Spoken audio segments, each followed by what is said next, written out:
Guys, maglalakad ako ngayon papasok, papuntang trabaho. Hindi muna ako magdadala ng motor kasi medyo delikado ngayon. Saka minsan lang hirap umalis ng parking. Tatabunan ng mga sasakyan tsaka motor. Kaya lapit na lang tayo.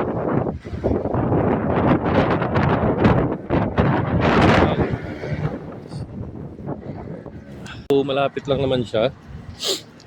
Pwede siyang walking distance lang talaga siya. Pwede siyang lakarin. Kaya lang minsan kasi umuwi ako pag tanghali. Kaya nagmamotor pa ako. Gulo na kagad ng buhok ko. Medyo hupa na rin yata yung baha sa SM Bacoor. Pero hindi mo rin masabi, baka mamaya biglang bumuhos na naman, malakas lang. Sa ngayon wala pa. Buti na lang hindi ko na dinala yung motor kasi ang hirap kung hindi ka makakalabas, puno na naman yung parking.